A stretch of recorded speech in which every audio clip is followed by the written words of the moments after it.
चिन्तासन्तानहन्तारो यत्पादाम्बुजरेणवः स्वीयानां तान्निजाचार्यान् प्रणमामि मुहुर्मुहुः।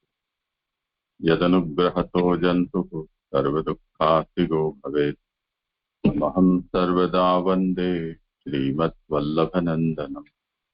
अज्ञानतिमिरान्धस्य ज्ञानाञ्जनशलाकया चक्षुरुन्मीलितं येन तस्मै श्रीगुरवे नमः। नमामि हृदयेशेषे लीलाक्षीराब्धिशायिनम् लक्ष्मीसहस्रलीलाभिः सेव्यमानं कलानिधिम्। चतुर्भिश्च त्रिभिस्तथा षड्भिर्विराजते योऽसौ पञ्चदा हृदये नमः।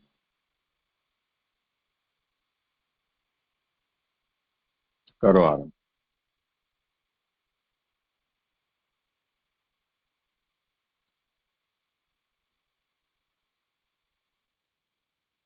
दंडवत प्रणाम। શ્રીમદ ભાગવત એ ભક્તિ શાસ્ત્ર છે। આનંદરૂપ હરિની આનંદમય લીલા એ શાસ્ત્રનો અર્થ છે। તેમાં 12 સ્કંદ અંતર્ગત આપણે ત્રીજો સ્કંદ સર્ગલીલાનું અવગાહન કરી રહ્યા છે। તેમાં 5 પ્રકરણ છે। તેમાં મુક્ત જીવોની ઉત્પત્તિનું પ્રકરણ ચાલે છે। તેમાં વૈકુંઠમાં ગયેલા જય વિજય ફરી સંસારમાં કેમ આવ્યા? તો મુક્ત જીવો ભગવાનની ઈચ્છાથી સંસારમાં આવે છે। ભગવાનની ઈચ્છા પણ ભગવતરૂપ હોવાથી તેમના સંસારનું આ 6 અધ્યાયથી વર્ણન કરેલું છે। સંસાર એટલે ઉત્પત્તિ અને મરણ। 6 પૈકી પહેલા 3 અધ્યાયોથી જય અને વિજયની હિરણ્યાક્ષ અને હિરણ્યકશિપુ તરીકેની ઉત્પત્તિ અને પાછળના 3 અધ્યાયોથી હિરણ્યાક્ષનું મરણ વર્ણવેલું છે। 16મા અધ્યાયમાં જણાવેલ વિષય પણ શ્રી કૃષ્ણની ઈચ્છાથી બનેલ ન હોય તો અયોગ્ય છે। તેમાં શ્લોક 4 થી 11માં ભગવાન મોહ કરે તેવા વચનોથી સંકાદિકને મોહ કરે છે। શ્લોક 12 ભગવાનનો અનુગ્રહ બતાવેલો છે અને ભગવાને સાપને સ્થિર કર્યો, એ 12મા સ્કંદમાં જોયું। પછી 13 થી 15માં શ્લોકમાં મુનિઓ ભગવાનની સ્તુતિ કરે છે અને 16 થી 19માં ભગવાન અવતારોથી ધર્મનું રક્ષણ કરે છે અને પોતાના ધર્મોને છુપા રાખે છે, જોયું। હવે ગઈકાલે આપણે 24મા શ્લોકની અંદર જોયું કે ભગવાન બ્રાહ્મણો પ્રતિ પક્ષપાત કરનારા છે એવી કોઈ શંકા કરે તો એના ઉત્તરમાં જે આપણે 24મો શ્લોક જોયો કે સત્વના નિધિ, લોકનું રક્ષણ કરવાની ઈચ્છાવાળા, પોતાની શક્તિઓથી શત્રુઓનો ઉદ્ધાર કરનાર, આપનું તે ન ઈચ્છેલા જેવું છે। એટલે શું ન ઈચ્છેલા જેવું છે? એટલે કે એમને વેદનું રક્ષણ પણ કરવું છે અને સૃષ્ટિ કાર્ય પણ કરવું છે, એટલે ન ઈચ્છેલા જેવું છે। વિશ્વનું પાલન કરનાર અધિપતિ નમન કરે એટલાથી પ્રભુના તેજની હાનિ થતી નથી, પરંતુ આપનો તો તે વિનોદ છે। એટલે કે ભગવાને બ્રહ્માંડ વિપ્રોને જે નમન કર્યું છે એની સામે આ શંકા હતી, એને અમે નિર્મૂળ કરી છે। અહીંયાથી શંકાને આ રીતે તર્કથી દૂર કરી છે। આપણે 24મા શ્લોકમાં જોયું કે ભગવાન બંને ઈચ્છી રહ્યા છે, એમ બંનેનું રક્ષણ થાય એવું ભગવાન ઈચ્છી રહ્યા છે। હવે શ્લોક 25મો, એ પ્રમાણે આનંદથી પૂર્ણ અંતઃકરણ વાળા થઈને ભગવાને જે દ્વારપાલોની સજા ચોક્કસ કરી તેનો પણ અભિપ્રાય ન જાણવાથી નીચેના શ્લોકથી પોતાનો અપરાધ ફીટાડાવે છે। એટલે અહીંયા એવું કે છે કે સંકાદિક વગેરે મુનિઓ એમને ભગવાનના દર્શન થયા પછી એમને આનંદથી પૂર્ણ અંતઃકરણ વાળા થયા છે। હવે એમને સમજાવ્યું છે કે અમે કઈ ભૂલ તો નથી કરી એમ, પણ ભગવાનનો અભિપ્રાય તો જાણી નથી શકાતો, એટલે પોતે હવે શું કરવું? તો એને જે શ્રાપ આપ્યો છે એની સામે શું હવે કરવું છે, કે ભગવાન શું કરે એવું એમને પોતાનું મંતવ્ય બતાવ્યું છે અહીંયા આગળથી। હવે એના માટે શ્લોક છે કે યમ વાદનયો ધર્મમધિશ ભવાન વિતતે વૃત્તિમ નો વા તદનો મન્મહી નિર્વૈલિકમ અસ્માસુ યુવાય ઉચિતો ધ્રિયતામ સદંડો યે નાગસો વયમયુક્ષ્મહિ ક્લિંશેણ। હવે શ્લોકાર્થ, હે મોટા ઈશ, આપ આ બેને જે સજા અથવા આજીવિકા કરો તે અમે શુદ્ધ ભાવથી સ્વીકારીએ છીએ, અથવા જે અમોએ બે નિરપરાધીઓને અપરાધી બનાવ્યા તે અમોને જે યોગ્ય હોય તે સજા આપ કરો. સુબોધનીજી, હે અમારા અને તે બેના મોટા ઈશ, એટલે મોટા ઈશ ની અંદર કીધેલું છે. તો ભગવાન માટે આ સંબોધન વાપર્યું છે. અને એવું કેમ કીધું છે કે અમારા અને તે બેના, એટલે જય વિજયના પણ, અને એટલે કે સર્વના ઈશ એટલે કે નિયંત્રણ કરવાવાળા ભગવાન આપ જ છો. એટલે વેદમાં જણાવેલ તર્ક કરતા પણ મોટા ઈશ, એટલે વેદની અંદર શાસ્ત્રોની અંદર જે ભગવાનનું વર્ણન છે કે બ્રહ્મનું વર્ણન છે એના કરતા પણ આ તો પુરુષોત્તમ છે. એવા ભગવાન એમને દર્શન થયા હતા, એટલા માટે આ રીતે એનું વર્ણન કરે છે. અથવા વેદ વગેરેના અધિષ્ઠાતા, એટલે શાસ્ત્રોનું અધિષ્ઠાન કરવા વાળા પ્રભુ છે એવું એમને સમજાવ્યું છે. તેથી જ અમે કહ્યું તેમ કરનાર આપ છો. આ બેને આપ જ આજીવિકા અથવા સજા કરો તે અમે સ્વીકારીએ છીએ. એટલે અહીંયા જે સનકાદિકે જે શાપ આપ્યો અને ભગવાને જે એને સ્થિર કર્યો છે, તો એવું કે છે કે આ બેને જ આપે છે આજીવિકા અથવા સજા કરો તે અમે સ્વીકારીએ છીએ. એટલે આપની ઈચ્છા આવે તેમ તમે કરો, અમે કીધું છે એટલે તમે કરો, એવું નથી. એટલે ભગવાનને આ રીતે વિનંતી કરે છે, કારણ કે એમને ભગવાનનું મહાત્મ્ય સમજાઈ ગયું. એટલે અત્યાર સુધી એમનામાં ભક્તિ હવે પનપી છે, એટલે અત્યારે ભગવાનનું મહાત્મ્ય સમજે છે. એટલે એમણે એવું કીધું કે આપને જે યોગ્ય લાગે તે કરો, અમે જે કીધું છે તે આપે સ્થિર કર્યો છે, છતાં પણ હવે અત્યારે વિનંતી કરે છે કે આ બેને એટલે જય વિજયને જે આજીવિકા અથવા સજા કરો તે અમે સ્વીકારીએ છીએ. વૃત્તિ એટલે આજીવિકા, એટલે મૂળમાં જે વૃત્તિ શબ્દ છે એના માટે આજીવિકા શબ્દ કર્યો. દ્વાર પર રહી બધાને પ્રવેશ કરતા રોકવાનું કાર્ય કરવાનું, ત્યારે રોકાયેલા પોતાને પ્રવેશ કરવા દે તે માટે પોતાનું ધન અથવા પોતાનો ધર્મ આપે એવી આજીવિકાનું દાન કરો. અથવા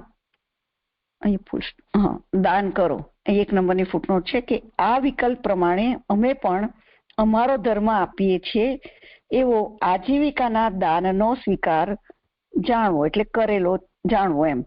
એટલે અમે મુનિઓ છે તો એ એમના ધર્મ પ્રમાણે વર્ત્યા છે, અને જય વિજય છે પોતાનો ધર્મ કરી રાખ્યા છે કે જે દ્વારપાળ તરીકેની એમની જે આજીવિકા હતી કે વૃત્તિ હતી તો એમણે એ પ્રમાણે કર્યું છે. તો અત્યારે એવું કહી રહ્યા છે કે એ જે કર્યું, અમે જે શાપ આપ્યો, હવે એમાં એમને ફેરફાર કરવો હોય તો કરી શકે. એટલા માટે એ કીધું છે કે દ્વાર પર રહી બધાને પ્રવેશ કરતા રોકવાનું કાર્ય કરવાનું, એ જય વિજયનું. ત્યારે રોકાયેલા પોતાને એટલે કે સનકાદિકને પ્રવેશ કરવા દે તે માટે પોતાનું ધન અથવા પોતાનો ધર્મ આપે એવી આજીવિકાનું દાન કરો. અથવા દ્વારપાળો પોતે દ્વારમાં રહી તે સાચવે એમ સ્વતંત્ર રીતે આજીવિકાનું દાન કરો.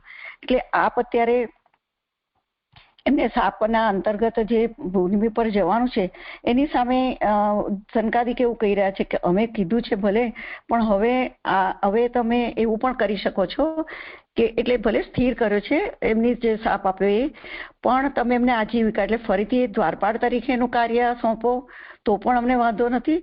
અથવા એની સામે જે આવનાર અમારા જેવા તેની પાસે ધન લે અથવા તો કોઈ ધર્મ, એટલે એમની પાસે જે હોય એમની પાસે સંચય કરેલું જ્ઞાન કે ધર્મ કે જે કંઈ સંચિત હોય એમાંથી એની સામે આપે અને પ્રવેશ આપે, એવું પણ કરી શકો. એટલે 2-3 ઓપ્શનમાં આપીને સનકાદિક ભગવાનને કહી રહ્યા છે સ્વતંત્ર રીતે આજીવિકાનું દાન કરો. અથવા અમે કહેલી સજા, એટલે જે એમને 3 જન્મો માટે જે ભૂતલ પર પધારવાનું છે, અથવા બીજી જે સજા આપ કહો તે અમે સ્વીકારીએ છીએ. એટલે ભગવાને જે એમને કહેલું છે એટલે જ એમને કરવું એવું નથી. એટલે ભગવાનને આ રીતે વિનંતી કરે છે. અથવા તમે બીજી કોઈ પણ સજા પણ આપ કરી શકો એમ. આપની ઈચ્છા થયા પછી અમે પણ તેનો સ્વીકાર કરીએ તે અનુમાનનમ, એટલે કે સ્વીકાર. આ પણ આપના આદરને લીધે નહીં પરંતુ શુદ્ધ ભાવથી સ્વીકારીએ છીએ. એટલે અત્યારે જે તમે તો સ્થિર કર્યો છે, પણ એ સિવાય તમે જે પણ ફેરફાર કરો તો એ પણ અમને તમારા આદરના લીધે નહીં, પણ અમે શુદ્ધ અંતઃકરણથી, કારણ કે હવે ભક્તો છે તો ભગવાનનું કંઈ પણ વાક્ય છે, કંઈ પણ આજ્ઞા છે તો એ શિરોધાર્ય છે એમના માટે. એટલા માટે એવું કહે છે કે આપે જે કંઈ કરો તે અમને માન્ય છે, અથવા અમે શુદ્ધ અંતઃકરણથી એનો સ્વીકાર કરીએ છીએ. આપના આદરના લીધે નહીં કે આપે કહો છો એટલે મારે માનવું પડે છે એવા અર્થમાં નહીં. એટલે કોઈ સજામાં તમે ફેરફાર કરો તો કરી શકો છો, કેન્સલ કરો તો કેન્સલ પણ કરી શકો છો એમ. અપરાધ કરેલ હોવાથી અમને પણ જો સજા કરો તો તે પણ સ્વીકારીએ છીએ. એટલે અમે પણ આ જે ગુનો કર્યો છે દ્વારપાળને શાપ આપવાનો, તો એની સામે અમને પણ જે સજા કરશો તે પણ અમે સ્વીકારીએ છીએ એમ ઉત્તરાર્થી કહે છે. એટલે કહ્યું છે ને કે અસ્માસુ વાય ઉચિતો ત્રિયતામ સદંડો, એટલે અમને પણ દંડ આપો તો એ અમે સ્વીકારીશું એમ ઉત્તરાર્થી કહે છે. વા એટલે કે અથવા શબ્દ બંને પ્રસંગોમાં અનાદર દર્શાવવા યોજેલો છે. એટલે કે જય વિજયની બાબતમાં જે સજામાં ફેરફાર કરો તે, અને અમને જ કંઈક દંડ આપો એ બંને માટે અહીંયા આગળ ભગવાનને એમણે કીધેલું છે કે એના માટે અનાદર શબ્દમાં વાપર્યો છે. સજા કરવામાં સંકોચ ન કરવો એવા અભિપ્રાયથી જે યોગ્ય હોય તે એમ કહેલું છે. એટલે અમને પણ જે કઈ સજા કરશો તેમાં કોઈ સંકોચ ન રાખતા, અને જે યોગ્ય હોય તે આપ કરો એમ. તે સજા કરો શબ્દોનો એવો અર્થ છે. માત્ર વચન કહીને બીજાથી તેનું ફળ પ્રાપ્ત કરાવવું એવું ન કરો, પરંતુ હમણાં જ તે સજા અમને કરો. એટલે સંકાદિક પણ અત્યારે તૈયાર થયા છે, પોતાની ભૂલ થઈ છે એવું સ્વીકારે છે કે અમે કંઈક ઉતાવળમાં કંઈક કરી દીધું વધારે, તો ભગવાન એ કહે છે કે અમને પણ તરત જ અમલમાં આવે એવી સજા આપ કરો એમ. અથવા એના વિકલ્પમાં બતાવે છે કે અથવા 3 જન્મરૂપ તે જ સજા અમને કરો. એટલે જેમ એમને 3 જન્મ માટેનું કીધું છે એવી રીતે અમને પણ 3 જન્મની સજા કરો. તે વિષયમાં પોતાનો અપરાધ કહે છે કે જે કારણથી અનાગસો 2 નિરપરાધીઓને અમે કિલ્બશેણ અયુમ ક્ષમી અપરાધી બનાવ્યા. એટલે એ તો એમની ફરજ બજાવતા હતા, એટલે એમને નિરપરાધી હતા, એમને અમે અપરાધી બનાવ્યા, એટલે અમારો પણ એક ગુનો બન્યો છે, એટલે આપ અમને સજા કરો. તે સજા એટલે બંનેના જન્મો સાથે જ થાય તેવી સજા, અથવા અમને સજા કરો. એ વિકલ્પમાં તેઓને સજા થાવો કે ન થાવો એ વિષયમાં પોતાનું ઉદાસીનપણું જણાવેલું છે. એટલે અહીંયા 2 નંબરની ફૂટનોટ છે કે અમે તેમને થવાની જે સજા કહી તે અમને જ થાવો. એટલે 3 જન્મોની એમને કીધી છે, 3 જન્મોની અમને થાવો એવો અર્થ છે, એવું પુરુષોત્તમજી કહી રહ્યા છે. અને નાનુભાઈ કહે છે કે આ અર્થ બરાબર જણાતો નથી. તે 2ને સજા થાવો કે ન થાવો, પણ અમને જે સજા યોગ્ય હોય તે આપ કરો એવો ભાવાર્થ જણાય છે. એટલે અહીંયા જે ઉદાસીન કીધું છે ને, તો ઉદાસીન એટલે એમને તમને જે યોગ્ય લાગે તે કરો, કેન્સલ કરો અથવા તેમને ફરી ત્યાં સ્થાપિત કરો, પણ અમને સજા કરો એવા અર્થમાં કહી રહ્યા છે. એટલે એના માટે અહીંયા ઉદાસીન શબ્દ વાપરે છે, એનો અર્થ અહીં એમણે લીધો છે કે ન થાવ એ વિષયમાં પોતાનું ઉદાસીનપણું જણાવેલું છે. એટલે કે ભગવાનને જે કરવું તે કરે, એમાં એમાં એ નથી, પણ તો આપને જે યોગ્ય લાગે તે કરો એમ. એવી રીતે સર્વ પ્રકારે ભગવાનનું મહાત્મય જણાવ્યું. એટલે હવે જે કંઈ કરવું કે ના કરવું કે શું કરવું એ દરેક પ્રભુ જ કરશે નિર્ણય, એવો એમને ભગવાન ઉપર વિનંતી કરીને કીધું છે. અને ભગવાનનું આ રીતે એમને મહાત્મય પ્રગટ થયું છે એમનામાં, એટલે એમને મહાત્મય હવે એમને જણાવ્યું આટલું. એટલે ભગવાનને આ રીતે વિનંતી કરે છે. જે પણ અહીંયા શ્લોક પૂર્ણ થાય છે. પણ જે આજીવિકાનું જે દાન કર્યું એ કીધું છે, અને જે ધન અને એ જે કીધું છે 4થી 5મી લીટીમાં, તો એ નથી સમજાતું. મને એ થોડો પ્રશ્ન છે. શું નથી સમજાતું?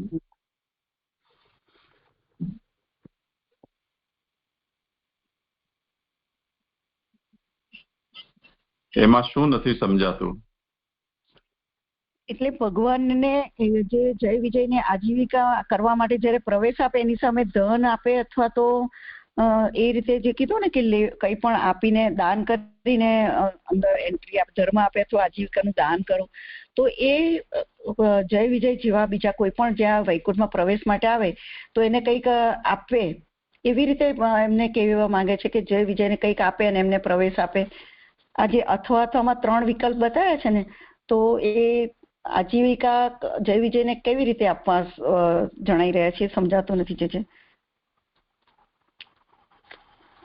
એ તો અહીંયા કહ્યું ને કે રોકાયેલા પોતાને પ્રવેશ કરવા દે તે માટે પોતાનું ધન આપે અથવા પોતાનો ધર્મ આપે, એ આજીવિકાનું દાન.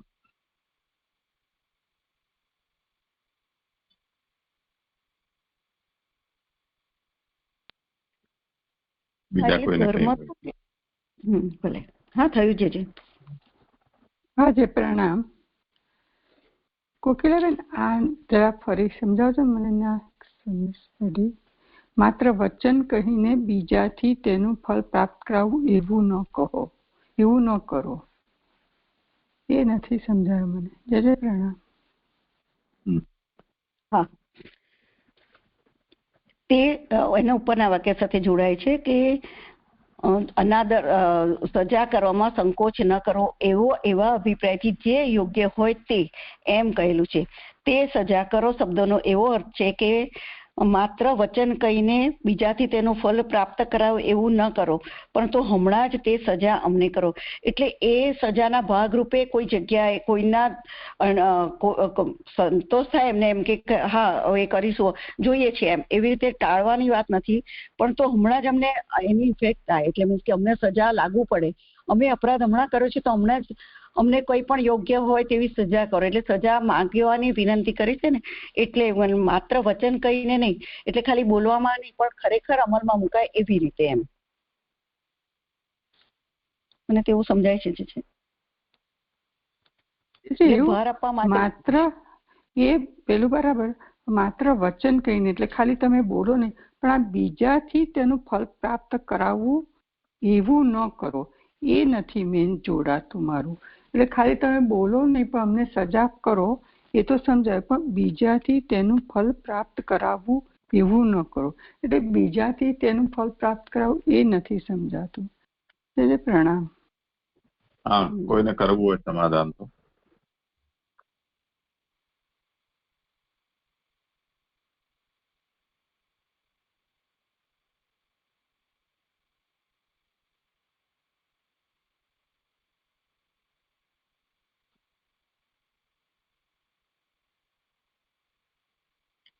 એટલે એમાં એવું લાગે છે કે અત્યારે જેવી રીતે જય વિજયને સનકાદી દ્વારા આ અપરાધનો દંડ, અપરાધ કરાવ્યો અને શાપ દ્વારા એમને દંડ કરાવ્યો, તેવી રીતે હવે સનકાદી પોતે એવું ભગવાનને વિનંતી કરી રહ્યા છે કે આમને આપ જે સજા કરો તે અમને સ્વીકાર્ય છે, તે ઉપરાંત અમારો પણ આમાં અપરાધ છે, તો અમને પણ એની સજા અગર આપ આપવા ચાહો તો આપ અત્યારે જ આપો. એમ નહીં કે ભવિષ્યમાં પછી કોઈક દ્વારા કોઈકના શાપથી અમને એ સજા મળે, એવું નહીં. આપ જ સ્વમુખથી આજ્ઞા કરો કે તમે આ સજા ભોગવો.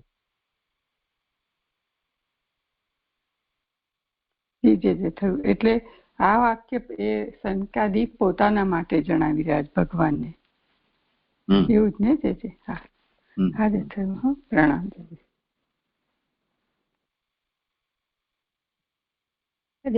થયું. સરસ. એક મિનિટ. અહીંયા જે પહેલા પ્રશ્ન થયો ને એ જ એના માટેનું જ છે કે અહીંયા કહ્યું ને કે ત્યારે રોકાયેલા પોતાને પ્રવેશ કરવા દે તે માટે પોતાનું ધન અથવા પોતાનો ધર્મ આપે. તો જે ધર્મથી દ્વારપાલનો જે ધર્મ છે એ આપે એમ સમજવાનું છે? અહીંયા ધર્મથી શું સમજવાનું એ મને જરા સ્પષ્ટ નહીં થયું. પ્રણામ છે. હા, પોતાનો ધર્મ એટલે ભગવાન અત્યારે સંકાદિક છે ને સામે, તો પ્રવેશ માટે કોઈ ધન આપે, અથવા એ તો યોગીઓ છે, ફરતા છે, તેમની પાસે જ્ઞાન છે, એટલે એમનો ધર્મ શું છે અત્યારે? તો એ જ્ઞાન આપી શકે ને. એટલે કોઈ ઉપદેશ કઈ આપણે જે મહાપ્રભુજીનો નતો કે 2 શ્લોક ભણાયા એમને દામોદર દાસજીને કીધું એમના પિતાના શ્રાદ્ધ વખતે, એવી રીતે અહીંયા આગળ કોઈ પણ સામે આપવાનું, જેની પાસે જે હોય તે.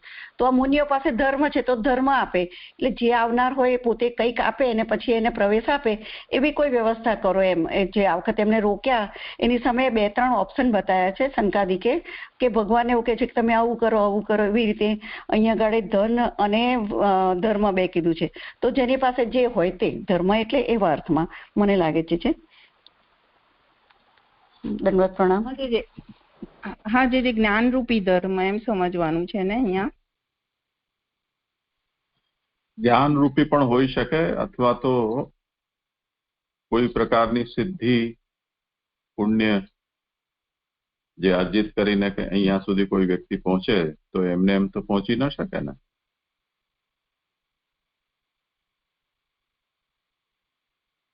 તો જેવી રીતે કોઈ વ્યક્તિ પોતે પહોંચ્યો અને એના પાસે પુણ્ય છે અને દ્વારપાલ એમને અટકાવે તો એ સંકલ્પ કરે કે ભાઈ મારામાંથી આટલું યજ્ઞનું પુણ્ય કે આટલી તીર્થયાત્રાનું પુણ્ય હું તમને આપું છું, એવું કઈ અભિપ્રાય હોઈ શકે. જે પ્રણામ. પણ ત્યાં વૈકુંઠમાં ધન હોઈ શકે ખરું? આવું કીધું કે ધન પણ આપે તો ત્યાં ધન આવું ચલણ ચાલે છે? એટલે શક્તિ સામર્થ્ય રૂપ જ અહીંયા સમજવું જોઈએ. હા તો બરાબર. હાજી પ્રણામ. જી થયું. પ્રણામ જય. દંડવત પ્રણામ જય. મારા શ્લોક અહીંયા સંપન્ન થાય છે. હવે સ્મિતાબેન નો વારો છે. કરો.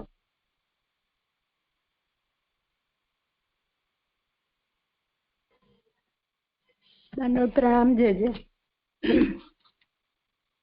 દંડવત પ્રણામ જય. કરો આરામ. સંભળાય છે અવાજ? હા, થોડો સંભળાય.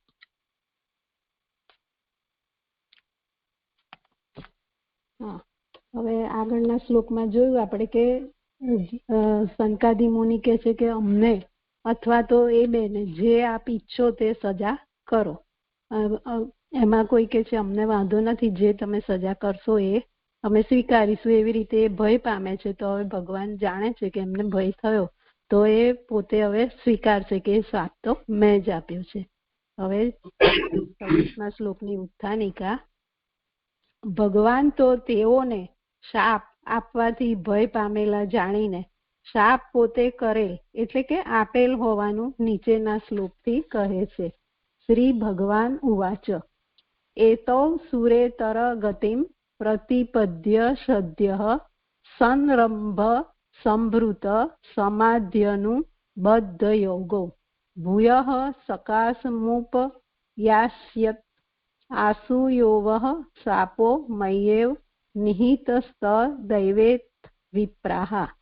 હવે શ્લોકાર્થ છે કે આ 2 દેવથી જુદી ગતિ પ્રાપ્ત કરીને તરત જ ક્રોધથી સારી રીતે ધારણ કરેલી સમાધિથી પ્રાપ્ત કરેલ યોગવાળા થઈ ફરીથી તરત મારી સમીપ આવશે. તમારો જે શાપ થયો તે મેં જ આપેલો છે, હે વિપ્રો તે જાણો. એટલે સંકાદી મુનિને એ કહી રહ્યા છે કે આ શાપ તો મારો જ આપેલો છે અને થોડાક સમયમાં જે મારી પાસે ક્રોધથી સમાધિ પ્રાપ્ત કરીને મારી પાસે જ આવશે. હવે સુબોધનીજી કે દેવથી જુદી ગતિ એટલે દૈત્યપણું, રાક્ષસપણું અને મનુષ્યપણું. કારણ કે સરખું હોય ત્યારે જુદું કહેવાય. એટલે અહીંયા દેવથી જુદી ગતિ એટલે જય અને વિજય દેવ હતા, પણ હવે એમની ગતિ 3 રીતે થવાની છે કે દૈત્ય, રાક્ષસ અને મનુષ્ય. પણ એ ત્રણેય સરખું છે એટલે સામે અહીંયા દેવથી જુદી ગતિ એવું કહી રહ્યા છે. એ વાક્યમાં અસુરો અને મનુષ્યો દેવની સમાન હોવાનું અને રાક્ષસો પણ બીજ અને પરાક્રમથી દેવની સમાન હોવાનું કહેલ છે. એટલે પ્રજાપતિના 3 કયા છે તેવી રીતે આ કશ્યપ મુનિનું બીજ છે અને દિતિ છે તો એમાં એ દૈત્ય થયા છે, અદિતિના દેવ છે. એવી રીતે એમ કે અહીંયા એમના વચ્ચે સમાનતા છે ત્રણેય વચ્ચે, એવી રીતે અહીંયા કહી રહ્યા છે. યક્ષો વગેરે તો સ્વતંત્ર નથી, કુબેર તો દેવ જ છે. તેથી 3 જ પ્રકારની દેવથી જુદી ગતિ પ્રાપ્ત કરીને તરત જ ફરીથી મારી સમીપ આવશે. વહ એટલે તમે જે શાપ આપ્યો તે મેં જ આપેલો છે એમ તે જાણો. નિમિત્ત એવો પાઠ હોય ત્યારે મેં જ સારી રીતે શાપ ટૂંકો કરેલ છે એવો અર્થ થાય છે. હવે અહીં આગળ કહી રહ્યા છે કે હે વિપ્રો સંબોધનથી તેઓની દીર્ઘ દ્રષ્ટિ ન હોવાનું સૂચવેલ છે. એટલે પ્રભુ તો અહીંયા કાંઈ પણ કરી શકશે એટલે એનો શાપ એમને ટૂંકાવ્યો છે. દેવથી જુદી ગતિ પ્રાપ્ત થતા આપની સમીપ તરત કેમ આવશે? કારણ કે જુદા જુદા જન્મોના કર્મો ભોગવવાના રહેશે એવી શંકા થાય. એટલે અહીંયા શંકા કરે છે કે આ 3 જન્મ એમને થશે તો એમાં જે કર્મ થશે તો એમને ભોગવ્યા વગર એ કેવી રીતે તરત જ આવશે? તો અહીંયા એ તો વૈકુંઠમાંથી શાપિત થયેલા છે અને નીચે પડેલા છે, તો સામાન્ય મનુષ્યને જેવા કર્મના બંધન નડે છે એવી રીતે એમને નડશે નહીં એવું અહીંયા કહી રહ્યા છે. એટલે આગળ કહી રહ્યા છે કે તેથી ક્રોધથી સારી રીતે ધારણ કરેલી સમાધિથી પ્રાપ્ત કરેલા યોગવાળા એમ કહેલું છે. એટલે એમને સનકાદી મુનિ પર જે ક્રોધ કર્યો તો એ જ ક્રોધ એમને ધારણ કરી અને સમાધિ એટલે કે એવા જ ક્રોધવાળા જ ભગવાનની સાથે સમાધિથી હંમેશા યોગવાળા એટલે એમની સાથે જોડાયેલા રહેશે. ક્રોધના જુસ્સાથી સારી રીતે ધારણ કરેલી સમાધિ તેનાથી પ્રાપ્ત થયેલો જે યોગ તે યોગવાળા થઈ મારી સમીપ આવશે. એટલે ક્રોધવાળા થઈ અને જે સમાધિ કરશે એટલે સતત પ્રભુના સાનિધ્યમાં રહેશે તો એ થોડાક સમયમાં જ મારી પાસે આવશે એવું અહીંયા કહી રહ્યા છે. યોગથી સર્વ પાપનો નાશ થાય છે એમ પહેલા અમે કહેલું છે. ફરીથી સમીપ આવશે શબ્દોથી શાપનો અંત જણાવેલો છે. એટલે પ્રભુ સાથે જોડાશે તો એના જે પાપ છે એ બધા દૂર થશે અને ફરીથી સમીપ આવશે જલ્દીથી, એમ કે ટૂંક સમયમાં એવું કહ્યું છે. એટલે અહીંયા શાપનો અંત જણાવેલો છે, ટૂંકો શાપ આપેલ છે. મેં શાપ આપેલો તે જાણો. શબ્દો વિપ્રો ભય રહિત થાય તે માટે કહેલા છે. એટલે અહીંયા ભગવાન એ લોકોનો ભય દૂર કરવા માટે કહે છે કે શાપ તો મેં જ તમારા દ્વારા અપાયો છે અને મેં જ આપ્યો છે એટલે તમે ભય રહિત થાવ એમ કહી રહ્યા છે. આ 26મો શ્લોક અહીંયા પૂરો થયો. જય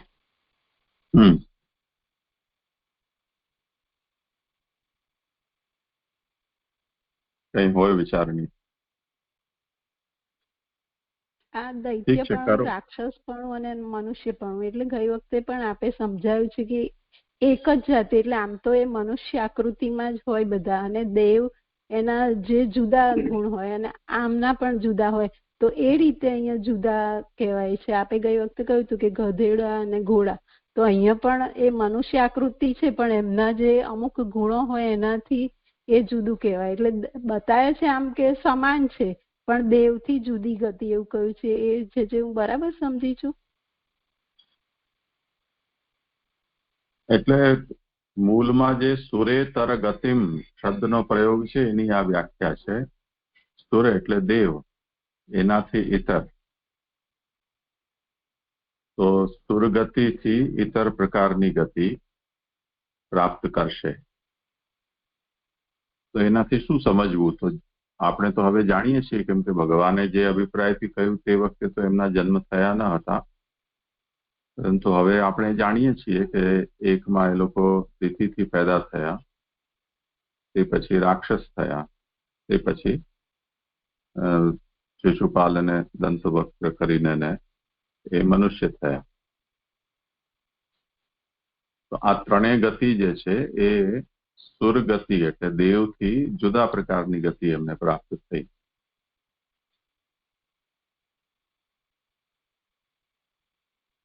તો જુદાપણું જે છે એ એના માટે અહીંયા આજ્ઞા કરી રહ્યા છે કે ઇતર શબ્દનો અર્થ અહીંયા શું સમજીને કરવો?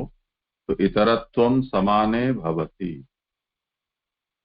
ઇતિ અસુર મનુષ્યયોઃ દેવતુલ્યત્વમ ઇત્યત્ર નિરૂપિતમ. તો ત્રયાઃ વૈ પ્રાજાપત્યાઃ દેવાહ, મનુષ્યાહ અને દાનવાહ. તો એમને અહીંયા દેવ તુલ્યતા કહેલી છે. અસુર મનુષ્યયોહો દેવતુલ્યત્વમ. અસુર અને મનુષ્ય છે એમની દેવતુલ્યતા એટલે દેવની સમાનતા કહેલી છે. અને તે જ રીતે રાક્ષસા આપી બીજ પરાક્રમાભ્યામ દેવતુલ્યા.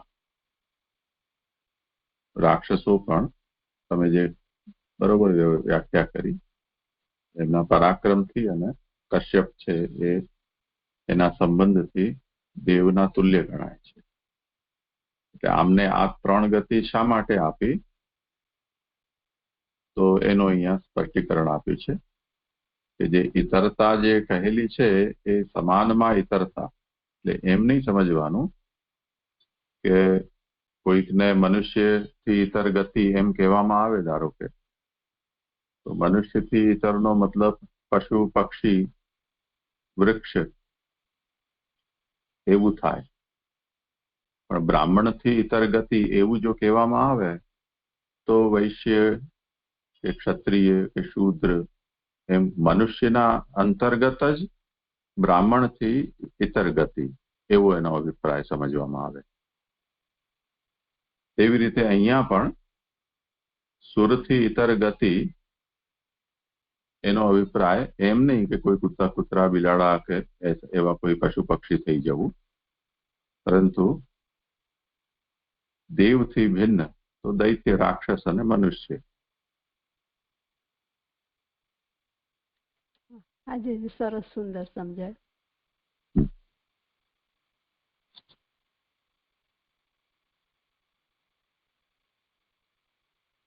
કરો આગળ.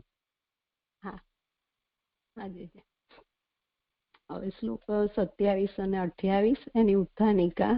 એ પ્રમાણે આવેલા મુનિઓના સર્વે દુઃખો દૂર કર્યાનું કહ્યું. હવેના શ્લોકથી આરંભી બધા પોતપોતાના સ્થાને ગયાનું કહે છે. તે પૈકી આરંભમાં કહેલું અને કરવાનું એવા પ્રમેયના ભેદથી નીચેના 2 શ્લોકોથી યોગીઓ પાછા ગયાનું કહે છે.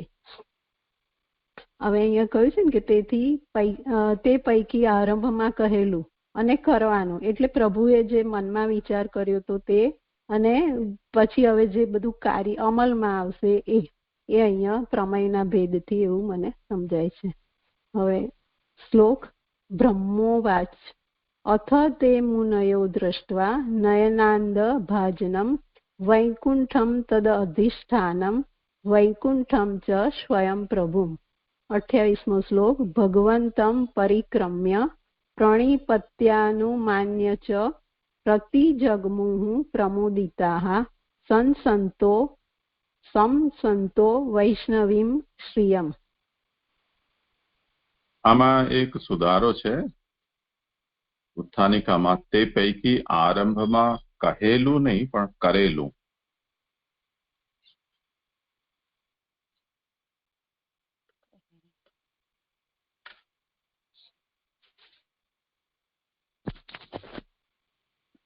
કરો આગળ. દંડોત પ્રણામ.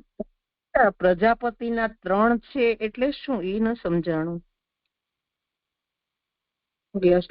બીજો શાસ્ત્રનું વચન છે. ત્રયાહ વૈ પ્રજાપત્યા દેવાહ, મનુષ્યાહ, દાનવા. હા જી દંડોત પ્રણામ છે.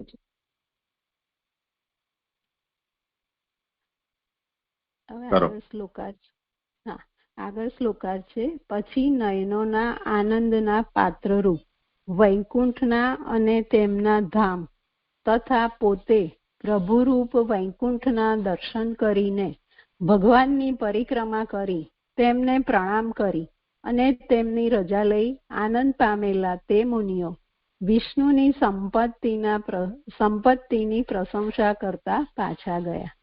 હવે સુબોધનીજી. ફરીથી તેઓએ પોતાની સ્થિતિ પ્રાપ્ત કરી, કારણ કે તેઓ મુનિઓ હતા. જેની જે શ્રદ્ધા તે જ તેનો ગુણ છે. એટલે ફરીથી પોતાની સ્થિતિ પ્રાપ્ત કરી કે અત્યાર તો એમને વૈકુંઠની અંદર નયનોનો આનંદ, જે પ્રભુનું સાક્ષાત દર્શન થઈ રહ્યું છે, તો એ નયનોનો આનંદ એમને મળી રહ્યો છે.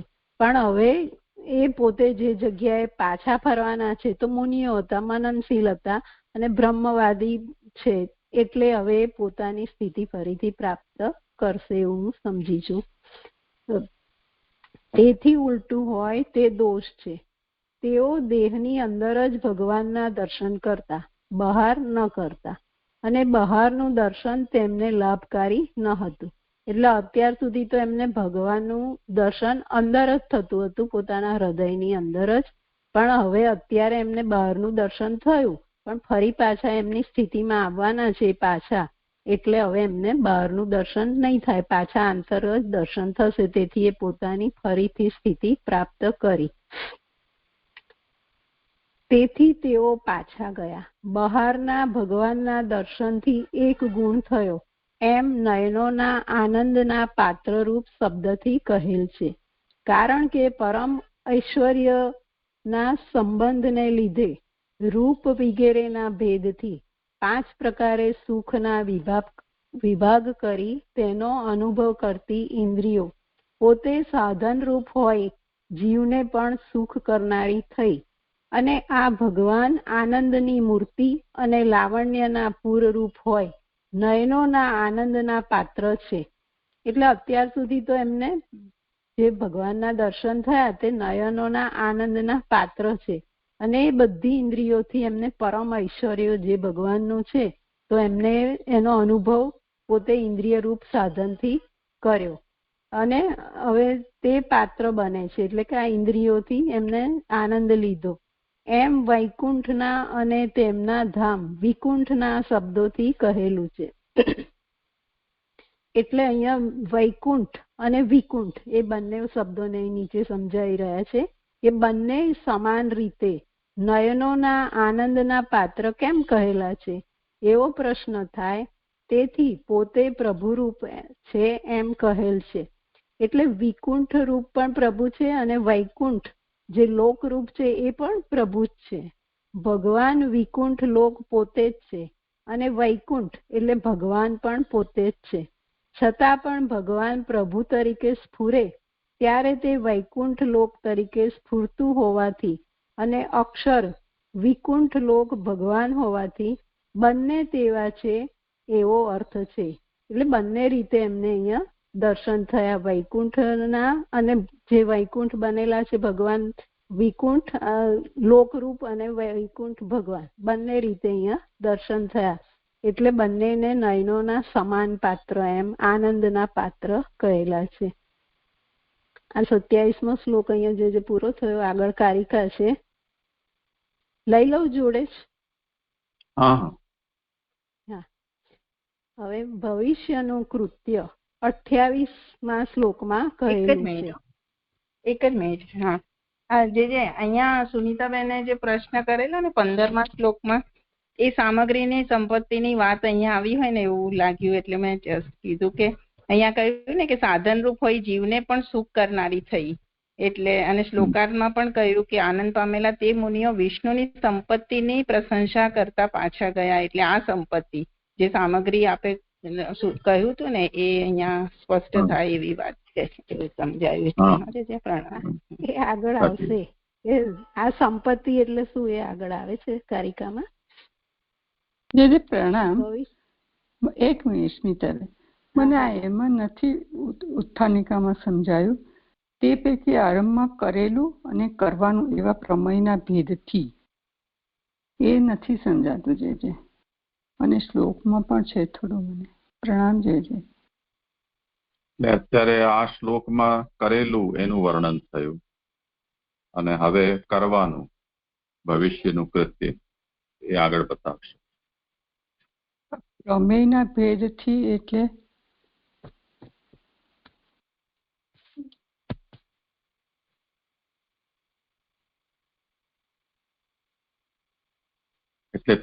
એટલે મને અહીંયા એવું, હા કરો સમાન.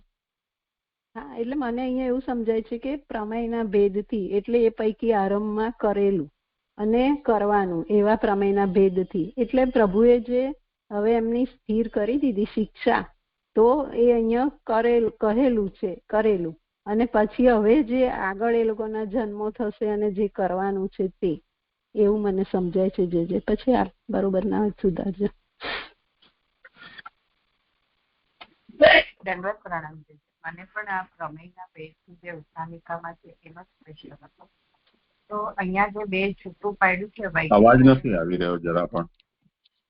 એક જ મિનિટ જે દંડવત પ્રણામ, એક જ મિનિટ. હવે આવે છે? હેલો. હા, મને પણ આ સેમ ક્વેશ્ચન હતો કે પ્રમેયના ભેદથી એટલે શું સમજવું? વિકુંઠ અને વૈકુંઠ, જે વિકુંઠ અક્ષર રૂપ છે અને વૈકુંઠના દર્શન એટલે જે નયનો આનંદ પાત્ર રૂપ વૈકુંઠના જે પ્રભુના સ્વરૂપના જે બહારથી દર્શન કરે, એ રીતે પ્રમેયના ભેદ સમજાવે છે. મારો ક્વેશ્ચન આ જ હતો. જે દંડવત પ્રણામ.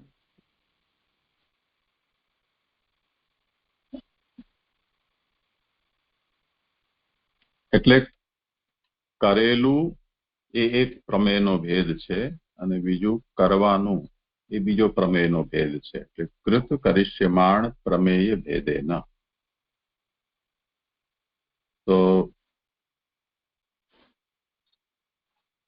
તત્ર પ્રથમમ યોગીનામ પ્રતિગમનમ દ્વાભ્યામ આહ. આ ચારે જણા પાછા ગયા એ વાતનું 2 શ્લોકથી વર્ણન કરી રહ્યા છે. એમાં એકમાં જે એમણે કર્યું તે, અને બીજા શ્લોકમાં કરિષ્યમાણ. તો કર્યું શું? તો અથતે મુનયો દૃષ્ટવા નયનાનંદ ભાજનમ. નયનાનંદ ભાજન એવા વૈકુંઠ અને એના અધિષ્ઠાતા ભગવાન, એ બંને ના એમણે દર્શન કર્યા. તો આટલું એમણે કર્યું. આ પ્રમેય રૂપ ભગવાન જે છે એ પ્રમેય રૂપ છે, તેનું નિરૂપણ થયું. અને તે પછી એમણે પ્રદક્ષિણા કરી, પ્રણામ કર્યા અને વિષ્ણુની સંપત્તિની પ્રશંસા કરતા કરતા પાછા ગયા. તો જ્યારે પ્રમેયની ઉપલબ્ધિ થઈ જાય, સાક્ષાત્કાર થઈ જાય, તો એના પ્રત્યે શું કરવાનું રહે છે, આ બીજું પ્રમેય. તો પ્રણામ, પરિક્રમા, આજ્ઞા માંગી, સ્વીકારી અને પછી પાછા ગયા. આ કરિષ્યમાણ છે.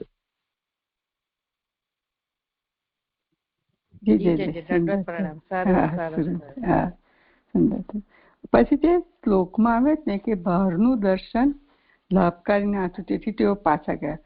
બહારના દર્શનથી એક ગુણ થયો એમ નયનોના આનંદના પાત્રરૂપ શબ્દથી કહેલું છે. કારણ કે પરમ ઐશ્વર્યના સંબંધને લીધે રૂપ વગેરેના ભેદથી 5 પ્રકારે આ એક ગુણ થયો ને 5 પ્રકારે સુખના વિભાગ કરી તેનો અનુભવ કરતી ઇન્દ્રિયો પોતે સાધનરૂપ હોય જીવને પણ સુખ કરનારી થઈ. જે આટલું આ નથી મને સમજાતું. છે પ્રણામ. મને પણ પ્રશ્ન છે, 5 પ્રકારથી શું કહી રહ્યા છે?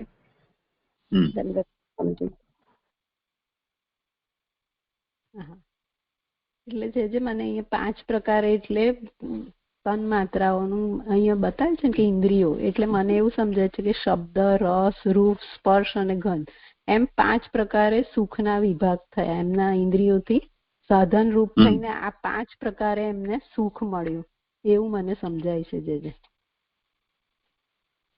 બરોબર.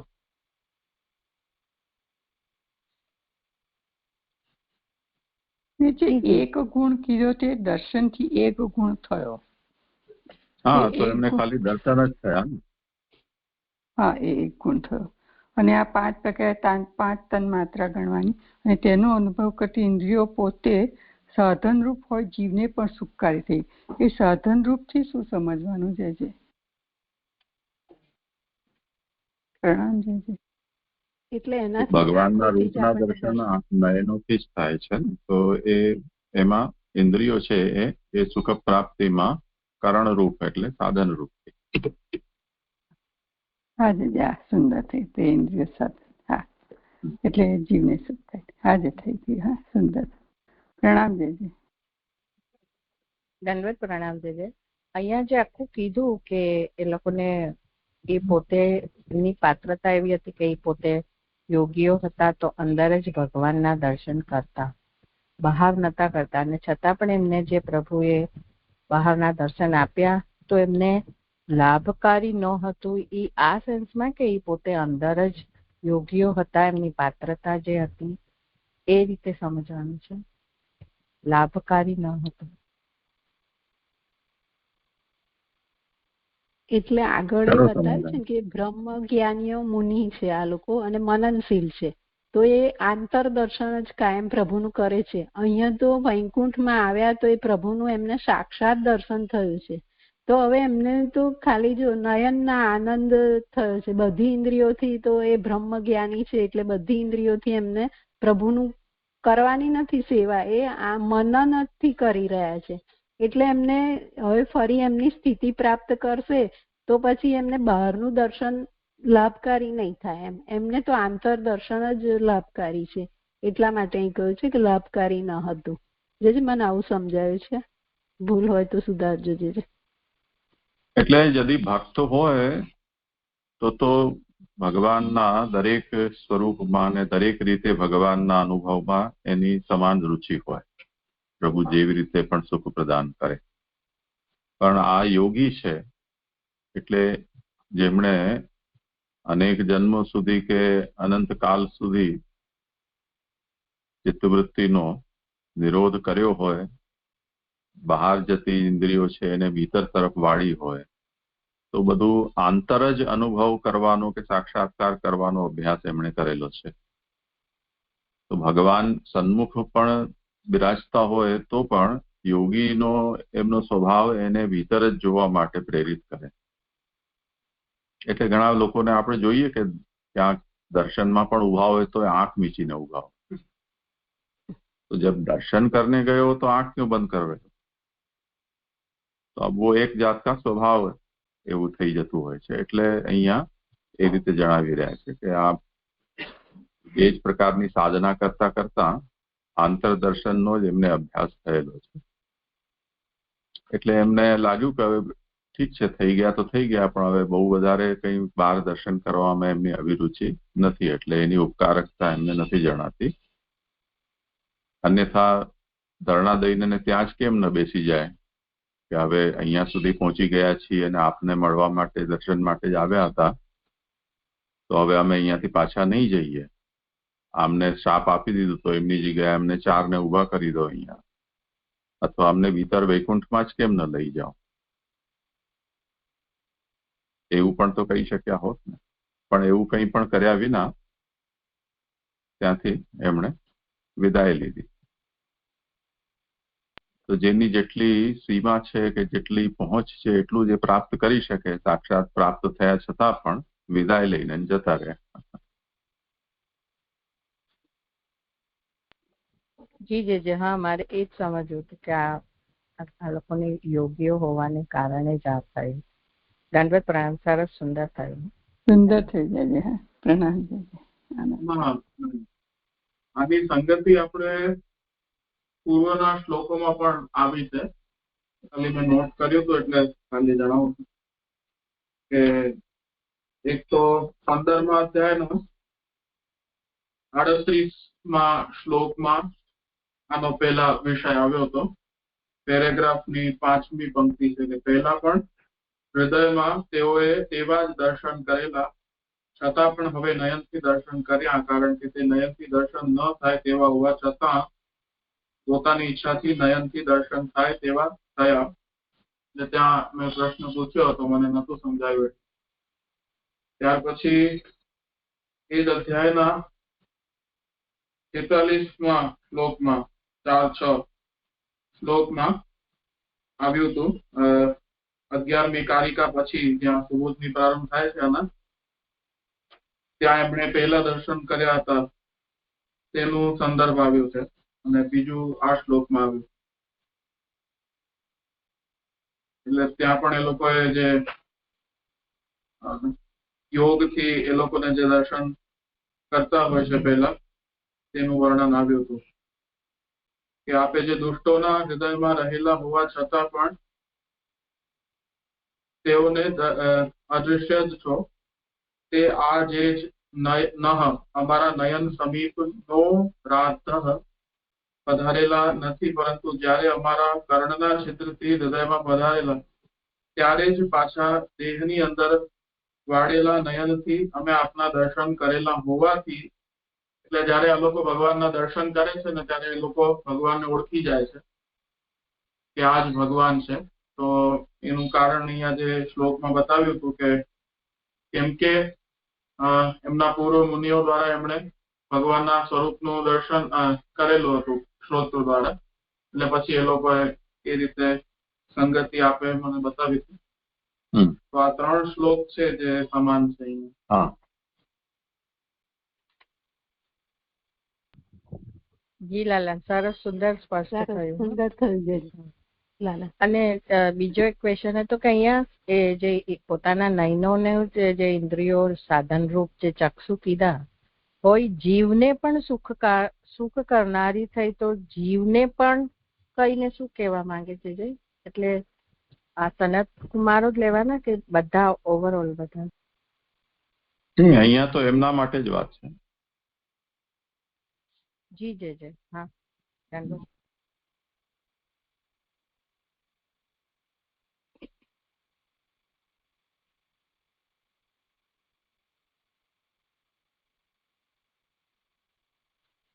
કરો આગળ. હા જય. ભવિષ્યનું કૃત્ય 28મા શ્લોકમાં કહેલું છે. કારિકા છે, પ્રદક્ષિણા નમસ્કાર આજ્ઞા પ્રાર્થનમેવ ચ આગત્ય તોષ ભાવશ્ચ ગમને સ્તોત્રમેવ ચ. એટલે એક પ્રદક્ષિણા, નમસ્કાર, રજા માંગવાનું, આવીને આનંદની વૃત્તિ થવી અને જતા પ્રશંસા કરવી. એટલે આ 5 પ્રકારે એમને આનંદનું લક્ષણ કહેલું છે. એમને પ્રભુનું મહાત્મય જ્ઞાન થયું અને જે આનંદ થયો, તો આ 5 પ્રકારે આનંદ અહીંયા વર્ણવ્યો છે. એટલે આમાં થોડું એટલું સંશોધન કરી લેવું. અનુવાદ નાનુભાઈએ 27 અને 28 બંનેનો સાથે આપ્યો છે, પરંતુ શ્લોકનું વિભાજન આ કારિકાના પહેલા અહીંયા કરી દેવું જોઈએ 28મા શ્લોકનું. એટલે ભવિષ્યનું કૃત્ય 28મા શ્લોકમાં કહેલું છે એમ કહીને અહીંયા ભગવંતમ પરિક્રમ્ય પ્રણિપત્યાનુમાનિત પ્રતિજગ્મુઃ પ્રમુદિતા શંસંતો વૈષ્ણવીમ શ્રિયમ, એ શ્લોક અને એનો અનુવાદ અહીંયા વાંચવો, પછી કારિકા વાંચવી. તો શ્લોક આપણે આ વાંચ્યો, પછી એનો અર્થ જે છે, ભગવાનની પરિક્રમા કરી, તેમને પ્રણામ કરી, તેમની રજા લઈ આનંદ પામેલા તે મુનિઓ વિષ્ણુની સંપત્તિની પ્રશંસા કરતા પાછા ગયા. તે પછી હવે આ કારિકા આવી.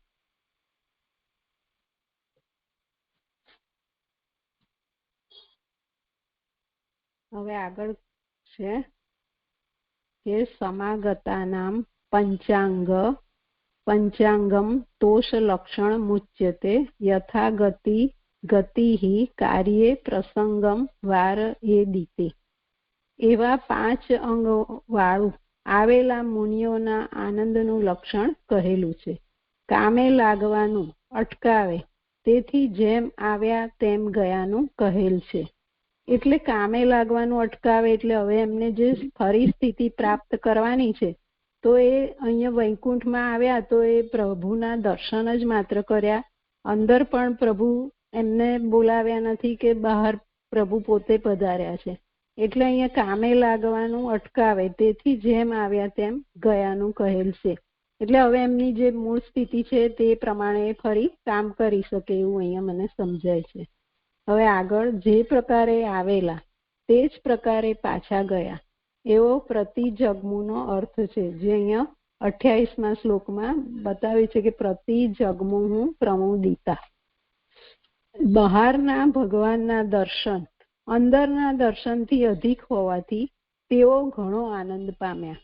વિષ્ણુની સંપત્તિ, જે શ્લોકમાં કહ્યું છે કે વિષ્ણુની સંપત્તિની પ્રશંસા કરી એમને, તો વિષ્ણુની સંપત્તિ એટલે ભગવાનની શાંતિ અને પ્રસન્નતા રૂપ સંપત્તિ. આજ આવ્યા તે પહેલાના કરતા અધિક થયું, એટલે અહીંયા આવ્યા હતા એના કરતા પણ એ વધારે આનંદથી પાછા ગયા, એમ એવું અહીંયા સમજાય છે. હવે એક ફૂટનોટ છે કે આગતસ્ય તોષા ભાવ, એટલે આવેલાને પૂર્ણ સંતોષ ન થવો, એવું પુરુષોત્તમજી કહી રહ્યા છે. અને નાનુભાઈ કહે છે કે તોષા ભાવ પાઠ નથી, આગત્ય તોષ ભાવ પાઠ છે, તે પ્રમાણે અર્થ કરેલ છે. એટલે અહીંયા એકમાં તોષા ભાવ એટલે સંતોષ ન થવો, અને તોષ ભાવ એટલે કે સંતોષ થવો, એવો મને અહીંયા સમજાઈ રહ્યું છે. જે મારા શ્લોક અહીંયા પૂરા થયા. દંડવત પ્રણામ. જય જય.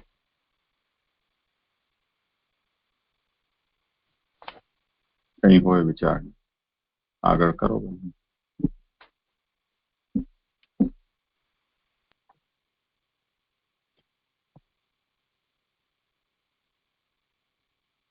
બીજું દંડવત પ્રણામ. હવે મારો 29 અને 30મો શ્લોક છે, એનું 2 પારાયણ કરેલો છે. ભગવાન બે સેવકોને કરો, અવાજ ધીમો બહુ છે.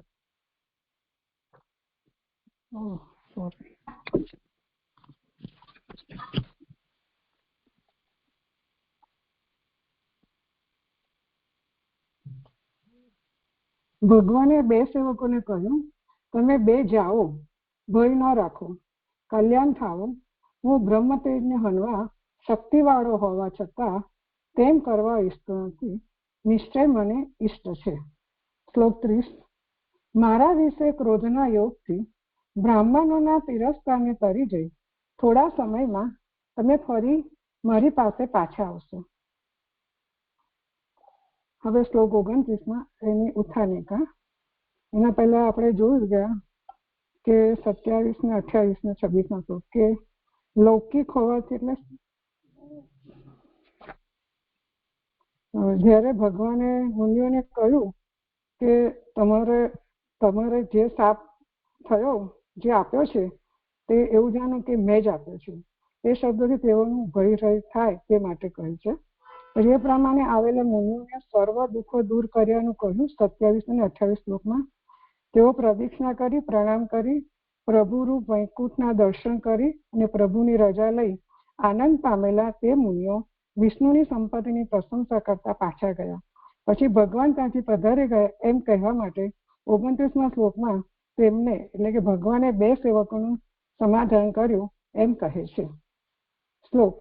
ભગવાન અનુગાહ આહ યાતમ મા ભૈષ્ટમ અસ્તુષમ બ્રહ્મ તેજ સમર્થ અપી હંતુમ ન ઈચ્છે મતમ તુમે. શ્લોકાર્થ. ભગવાને 2 સેવકોને કહ્યું, તમે 2 જાઓ, ભય ન રાખો, કલ્યાણ થાઓ. હું બ્રહ્મ તેજને હનવા શક્તિવાળો હોવા છતાં તેમ કરવા ઈચ્છતો નથી, નિશ્ચય મને ઈષ્ટ છે. સુબોધિનીજી, આજ્ઞા પાળવાનું કારણ સેવકો શબ્દથી કહેલું છે, કારણ કે જય અને વિજય ભગવાનના સેવકો છે અને એમને મુનિના શાપથી હવે જવાનું છે, એટલે ભગવાન એમને અહીંયા આશ્વાસન આપે છે કે તમે જાઓ, તમારું કલ્યાણ થશે. તે 2 વાક્યમાં વિશ્વાસ રાખવાનું કારણ ભગવાન શબ્દથી કહેલું છે, કે ભગવાને કહેલું છે એ નક્કી છે, એટલે નિશ્ચિત છે. શાપને લીધે જવાનું નથી એમ દર્શાવવા તમે 2 જાઓ એવી આજ્ઞા કરી. જો શાપને લીધે જાય તેમને ભય થાય, અને ભયથી તેમને જલ્દી મુક્તિ ન થાય. પણ અહીંયા ભગવાને કીધું કે તમે જાઓ, એટલે ભગવાન શબ્દથી એમની આજ્ઞા દર્શાવી છે. આથી તે 2ના પોતાના ધર્મનું રક્ષણ કરેલું છે, જય વિજયના ધર્મનું રક્ષણ કરેલું છે.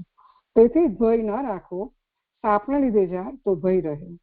ભયનું કારણ કર્યું ત્યારે ફળ કેમ નહીં થાય, એટલે ભય, એટલે જે શાપ થયો છે અને ભયનું કારણ કર્યું ત્યારે ફળ કેમ નહીં થાય, તો એવી શંકા થાય, તેથી કલ્યાણ થવું એમ કહેલું, તમારું કલ્યાણ થવું. એટલે અહીંયા ભગવાનના વચનો છે, એટલે અહીંયા શંકા કરી છે, પણ એટલે એમ અહીંયાથી સમજાવે છે કે તમારું કલ્યાણ થાવ એટલે ભગવાને કહ્યું છે એટલે એ શાપનો લીધે જાય પણ એમને કઈ નથી શાપની અસર. હમણાં તમને સાલોક્ય પ્રાપ્ત થયેલું છે, ગયા પછી તો સાયુજ્ય પ્રાપ્ત થશે એવો અર્થ છે. હમણાં એટલે કે જયારે વૈકુંઠ માતા જય વિજય ત્યારે એમને સાલોક્ય પ્રાપ્ત થયેલું છે, પણ હવે એ જયારે નીચે જઈ રહ્યા છે ત્યારે પાછા આવશે ત્યારે પછી તમને સાયુજ્ય પ્રાપ્ત થશે એવો અર્થ છે. હમણાં લોક વૈકુંઠમાં તમે કોઈક બે છો પછી લોક રૂપ થશો એવા અભિપ્રાયથી લોક થાવો એવું વાક્ય છે. એટલે હમણાં એટલે કે અત્યારે જયારે આ શ્રાપ થઈ રહ્યો ત્યારે એ વૈકુંઠ માતા ત્યારે કોઈક બે પછી લોકરૂપ થશે, એટલે કે જયારે એ નીચે જશે ત્યારે લોકરૂપ થશે એવા અભિપ્રાયથી લોક થાવ એવું વાક્ય છે.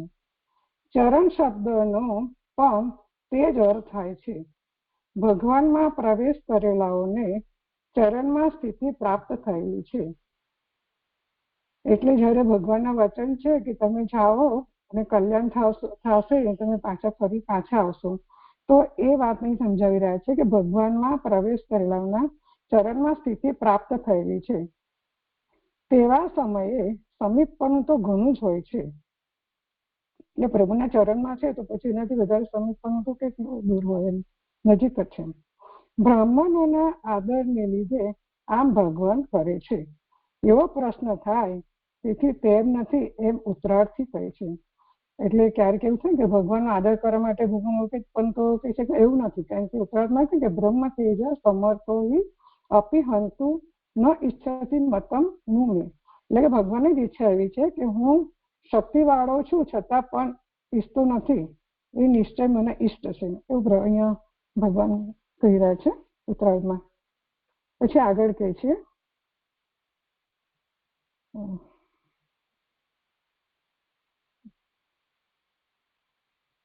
અધિદૈવિક બ્રહ્મ તેજરૂપ બ્રાહ્મણને ખરેખર ભગવાને નિર્થક કરેલું છે, જ્યારે આ તો અધિભૌતિક બ્રહ્મ તેજ છે. એટલે અધિદૈવિક બ્રહ્મ તેજ બ્રાહ્મણને ખરેખર ભગવાન નિર્થક કર્યું. એટલે જયારે અશ્વત્થામાએ એ ઉતારા પર છોડ્યું હતું ત્યારે ભગવાન એની રક્ષા કે જે અધિદૈવિક હતું બ્રહ્મ તેજ, અને આ તો અધિભૌતિક કે બ્રાહ્મણોની વાણીથી આ શાપ અપાયેલો છે. તો તેથી બ્રહ્મતેજ હનુમાનમાં શક્તિવાળો છે તો હું તેમ કરવા ઈચ્છું નથી એમ ભગવાન કહે છે, કારણ કે તે સૃષ્ટિ માટે ઉપયોગી છે. અને અત્યારે જે જય વિજયને જે શાપ લાગ્યો છે, પ્રભુની ઈચ્છા થયો છે એ સૃષ્ટિના કાર્યમાં ઉપયોગી છે. તેથી આનું નિશ્ચય મને ઈચ્છે છે. આમાં જે કહું ને ન હંતુ ઈચ્છે મતમ ઉમે, એટલે મને ઈષ્ટ છે. આ વાક્યનો અભિપ્રાય તો ભગવાન જ જાણે છે. તેમના વચનથી તેની કલ્પના થતી નથી, કારણ કે કલ્પના કરવામાં આવે તો પણ કાર્યની અનુકૂળતા પ્રમાણે કલ્પના કરવી જોઈએ. કારણ કે ભગવાનનો અભિપ્રાય તો કોઈ સમજી પણ નથી શકતું, જાણી પણ નથી, અને કલ્પના કરવામાં આવે તો પણ કાર્યની અનુકૂળતા પ્રમાણે કલ્પના કરવી જોઈએ. જે અહીંયા શ્લોક 29 પૂરો થયો, પણ અહીંયા જે અધિદૈવિક તેજ બ્રહ્મ તેજ અને અધિભૌતિક બ્રહ્મ તેજ એ બેનું જરા સ્પષ્ટીકરણ જે મને સમજવું છે. હા, તમે બરોબર કહ્યું ને. બ્રહ્માસ્ત્રની અંદર જે બ્રહ્મ તેજ છે એ આદિદૈવિક છે, આદિદૈવિક હતો, અને અહીંયા શાપ રૂપ જે છે એ આદિભૌતિક છે. હાજી. હવે શ્લોક 29 એક મિનિટ ઉષાબેન, એક મિનિટ. આ જે કીધું ને કે હા હમણાં લોક એટલે કે વૈકુંઠમાં તમે કોઈક બે છો પછી લોક રૂપ જ થશો એવો અભિપ્રાય થી લોક થાવ એવું વાક્ય કહેલું છે. એ જે નથી સમજાતું છે. પ્રણામ. એ આગળ કહ્યું છે ને આમાં ટિપ્પણીમાં કે 30મા શ્લોકમાં આ વાત કહેલી છે, કાલે ને કલ્પીય શાપુન. હા, એટલે હવે ના. હા હાજી, સમાજે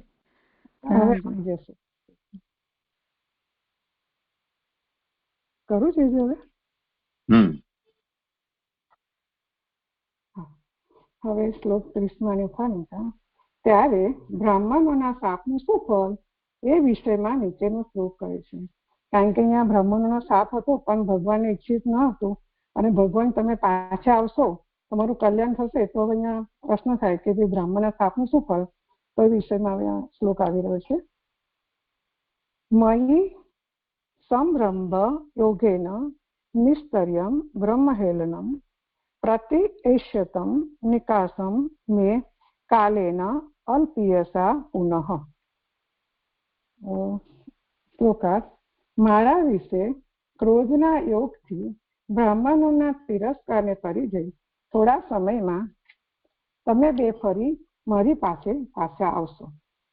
હવે સુબોધિનીજી, બ્રાહ્મણોના શાપનું પ્રાયશ્ચિત કરવું જોઈએ, કારણ કે પ્રાયશ્ચિત કર્યા પછી જ પુરુષ શુદ્ધ થાય છે. હવે અહીંયા સમજાવી રહી છે મહાપ્રભુજી કે બ્રાહ્મણોના શાપનું પ્રાયશ્ચિત કરવું જોઈએ, કારણ કે પ્રાયશ્ચિત કર્યા વગર પુરુષ શુદ્ધ થાય છે. પછી આગળ કહે છે શુદ્ધ હોય તેને જ વેદમાં કહેલ કર્મ કરવું જોઈએ, અને ભગવાનના ભક્તોનું પ્રાયશ્ચિત ભગવાનનું સ્મરણ છે.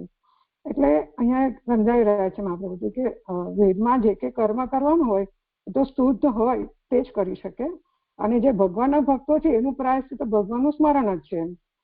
અને વૈદિક કાર્યમાં શુદ્ધ હોય તેનો જ અધિકાર હોવાથી સ્મરણ લૌકિક છે, અને લૌકિક હોવાથી તે પ્રાયશ્ચિત છે. એની 1 નંબરની ફૂટનોટ છે કે લૌકિક હોવાથી, એટલે સ્મરણ લૌકિક હોવાથી, એમ લૌકિક સ્મરણ હોવાથી એ પ્રાયશ્ચિત લૌકિક છે.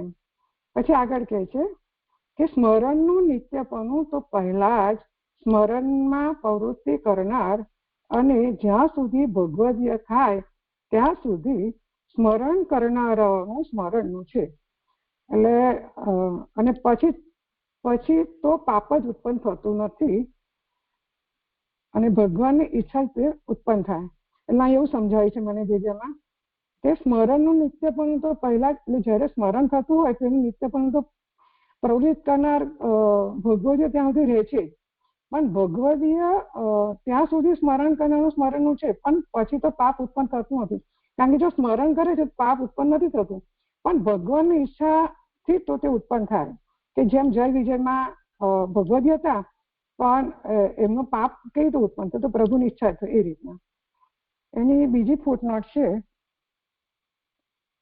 કે સ્મરણ પ્રાયશ્ચિત રૂપ હોય તો પાપ દૂર થયા પછી તે કરવાનું ન રહે. એટલે પ્રાયશ્ચિત રૂપ સ્મરણ હોય તો પાપ દૂર થયા પછી કરવાનું ન રહે, અને તેથી વિષ્ણુનું સદા સ્મરણ કરવું વગેરે વાક્યોમાં જણાવેલા સ્મરણનું નિત્યપણું ન રહે. એટલે નિત્યપણું એટલા માટે રહે કે જયારે પાપ દૂર થયા પછી કરવાનું ના રહે તો એનું નિત્યપણું પણ ન રહે. એવી શંકા થાય તેથી વાક્ય કહેલું છે, તેથી આ વાક્ય કહેલું છે. પછી આગળ કહે છે કે પ્રારંભની સ્થિતિમાં સ્મરણ પ્રાયશ્ચિત છે, પછી તો સ્વાભાવિક થતા ફલરૂપ અને અવશ્ય કરવા યોગ્ય છે, તેથી નિત્યપણું જતું નથી, એવો અર્થ છે પુરુષોત્તમજી કહે છે. જે પ્રારંભની સ્થિતિમાં શરૂઆતમાં જયારે સ્મરણ પ્રાયશ્ચિતનું સ્મરણ કરવામાં આવે પછી તે સ્વાભાવિક થઈ જાય, અને પછી થતા ફલરૂપ થાય અને અવશ્ય કરવા યોગ્ય છે, તેથી તેનું નિત્યપણું જતું નથી, એવો અર્થ છે. નાનુભાઈ કહે છે કે અહીં પ્રથમનો અર્થ પ્રારંભની સ્થિતિ કરેલ છે, તે યોગ્ય જણાતું નથી. પાપ કર્યા પહેલા જ ભગવાનનું સ્મરણ કરેલું હોય તેને પ્રથમ કહેલું જણાય છે. પાપ દૂર કરવા સ્મરણ કરવામાં આવે તો પ્રાયશ્ચિત રૂપ છે. પાપ કર્યા પહેલા કરેલું સ્મરણ પ્રાયશ્ચિત નથી, ને તે નિત્ય કરવા યોગ્ય છે, એવો અર્થ છે. એટલે અહીંયા મને નાનુભાઈ રીતે બરાબર લાગે, કારણ કે પાપ કર્યા પહેલાનું સ્મરણ પ્રાયશ્ચિત નથી એ તો બરાબર છે, એ નિત્ય કરવા યોગ્ય છે. પણ જયારે પાપ થાય પછી પ્રાયશ્ચિત કરવા માટે સ્મરણ કરવું જોઈએ.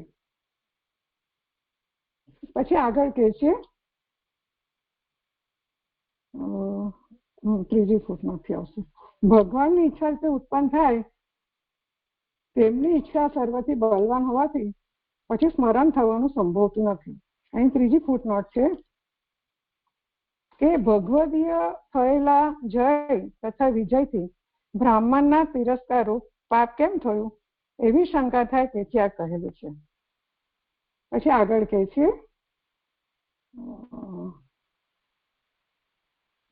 લૌકિક સ્મરણમાં તો નડતર ન હોવાથી ભગવાનનું સ્મરણ ભગવાનનું સાયુજ્ય વગેરે પ્રાપ્ત કરાવનારું ન થાય તો પણ પ્રાયશ્ચિત રૂપ છે.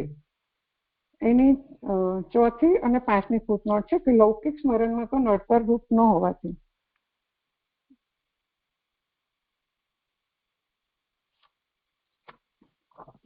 વૈદિક સ્મરણ લૌકિક સ્મરણથી બલવાન છે અને જય વિજય તેના અધિકારી છે. તો વૈદિક સ્મરણથી પાપ કેમ દૂર ન થાય એવી શંકા થાય, તેથી આ કહેલ છે. કર્મમાં રચા પચા રહેવાથી સ્મરણ ન થાય. વળી 3 પાપ યોનિમાં અવતાર લેવાનો શ્રાપ થયેલ હોવાથી તેઓને જ્ઞાનનો પણ અધિકાર રહેલ નથી, એટલે સ્મરણ દૂર છે. એટલે વૈદિક સ્મરણથી આ લૌકિક સ્મરણ બલવાન છે, એટલા માટે અહીં સમજાઈ રહ્યા છે. પછી 5મી ફૂટનોટ તો પણ પ્રાયશ્ચિત રૂપ છે. તો અહીંયા 5મી ફૂટનોટમાં કહે છે કે ત્યારે લૌકિક સ્મરણ પણ ન થાય, કારણ કે એ જે ક્રોધથી નીચે ગયા છે તો એમના સંસારમાં મોહ નથી, એટલે લૌકિક સ્મરણ તેમને થતું જ નથી, એવી શંકા થાય. તેથી આ કહે છે ભગવાનની ઈચ્છા લૌકિક સ્મરણ નડતર થાય તેવી નથી. કારણ કે જય વિજયને ભગવાને મોહ ગયા ત્યારે કીધું તમને મોહ નહીં થાય અને તમે મને પાછા આવશો. એ રીતના અહીંયા સમજાય છે ફૂટનોટમાં પુરુષોત્તમજી. પછી આગળ કહે છે તો પણ પ્રાયશ્ચિત છે, કારણ કે દોષનો નાશ કરવો એ સ્મરણનો કુદરતી ગુણ છે. દોષનો નાશ કરવો એ સ્મરણનો કુદરતી ગુણ છે. કામ વગેરે માત્ર લૌકિક છે અને લૌકિકનું પોષણ કરનારા છે. આ પ્રસંગમાં અહીંયા 1 નંબરથી સમજાવે છે કે આ પ્રસંગમાં શાપનું કારણ ક્રોધ થયેલ હોવાથી ક્રોધથી જય તથા વિજયનું સ્મરણ થશે. તેમ ન થાય એટલે કે ક્રોધ ન રાખે તો વિસ્મરણ જ થાય, કારણ કે જય વિજયને ક્રોધથી શાપ થયો છે અને જો ક્રોધ ન રાખે તો એને વિસ્મરણ થાય. પછી બીજું કહે છે એ પ્રમાણે ગોપિકાઓના કામનું પણ જાણવું, કારણ કે બ્રહ્માએ કામને લીધે વાણી સરસ્વતીને શાપ આપેલ, તેથી જ વાણીથી પ્રજાપતિ બ્રહ્માને હોમ થતો નથી. વાણી અને મનને કરો એ ઉપાખ્યાનમાં તેમ કહેલું છે, તે જ વાણી ગોપિકાઓ થઈ. પણ જે આ બીજામાં જે કહ્યું ને, તો અહીંયા 12મા અધ્યાયમાં 27મા શ્લોકમાં બ્રહ્માજીએ સરસ્વતીને શ્રાપ આપેલો નથી એવું એમાં કહ્યું છે, કારણ કે ત્યારે એમને દેહનો ત્યાગ કરે છે અને એ દિશાઓએ ગ્રહણ કર્યો છે ને એમાંથી જે ઝાકળ અને કમ થયું એ સમજાયું છે. તો હવે કેવું સમજવાનું, અહીંયા જે 2 નંબરમાં સમજાયું છે મહાપ્રભુ છે, તો કોઈ બીજા કલ્પની વાત હશે એવું છે એમાં, એ નથી સમજણ પડતી મને. આગળ લઈ લો. હા, આગળ લઈ લો પછી સમજાવું દીધું. પછી 3 ભયને લીધે શુક્રાચાર્ય કાલનેમી વગેરેને શાપ આપેલો, કારણ કે તેઓએ બહુસ્મૃતિને ગુરુ તરીકે સ્વીકારેલ. બહુસ્મૃતિને ગુરુ તરીકે સ્વીકારે 6ઠ્ઠી ફૂટનોટ છે.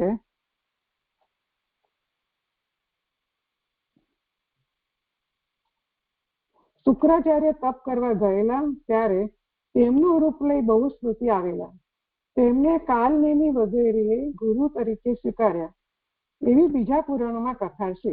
પુરુષોત્તમજી કહે છે એટલે તેમને શ્રાપ આપેલો, કારણ કે તેઓએ બહુસ્મૃતિને ગુરુ તરીકે સ્વીકારેલ અને પોતાનું પુરોહિતપણું જશે એવા ભયથી શુકે એટલે કે શુક્રાચાર્ય શ્રાપ આપેલ હોવાથી કંસને ભયથી જ ભગવાનનું સ્મરણ થયું.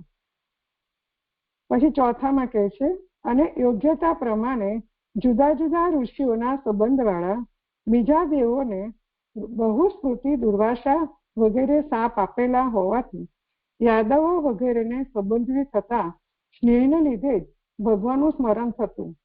અહીંયા યાદવ વગેરેને સંબંધિત થતા સ્નેહને લીધે જ એની 7મી ફૂટનોટ છે કે વગેરે શબ્દથી પાંડવો કહેલા છે.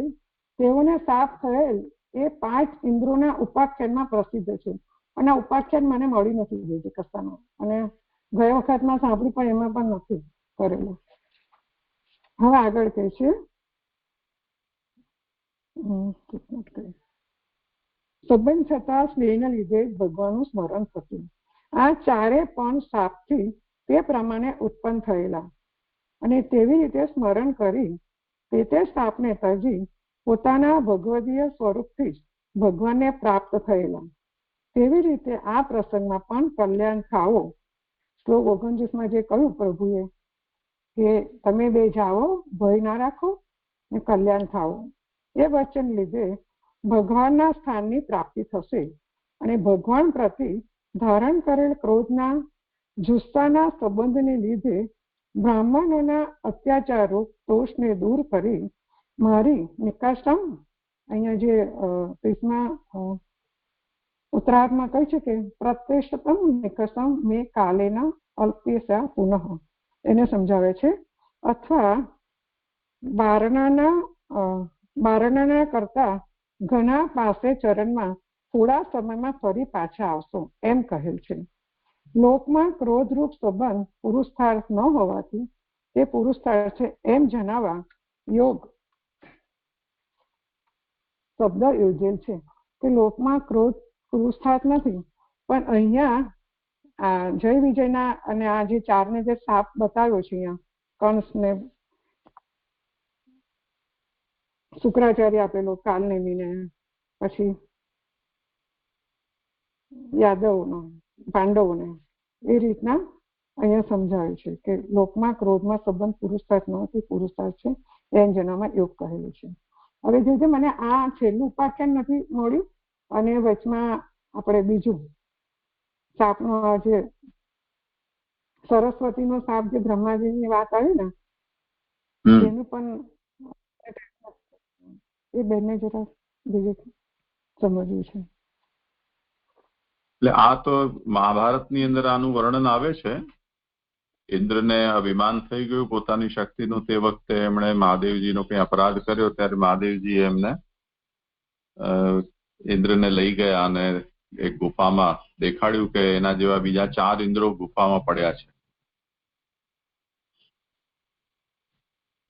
તો એ અભિમાનના કારણે પછી એમને મહાદેવજીએ પંચેન્દ્રોપાખ્યાન કહેવાય છે, એમણે આ પાંડવોના રૂપમાં જન્મ લીધો અને જે શચી હતી એણે પછી દ્રૌપદીના રૂપમાં જન્મ લીધો.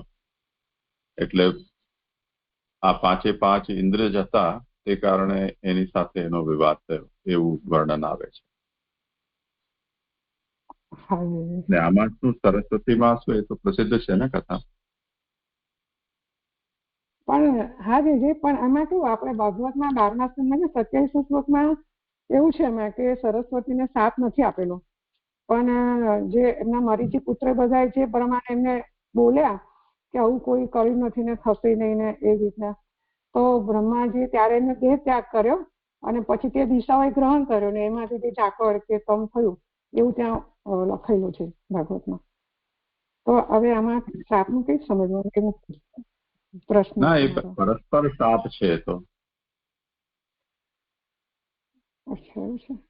હા, સરસ્વતીના શાપની અહીંયા પ્રાસંગિકતા નથી એટલે એનું વર્ણન ત્યાં નથી કરવામાં આવ્યું. બ્રહ્માજી, મરીચી આદિ છે એ લોકો પૂરતું જ કરેલું છે. બરાબર. હા, મારો શ્લોક સંપન્ન થઈ ગયો. દંડવત પ્રણામ. સારું, આજે અહીંયા વિરામ રાખ.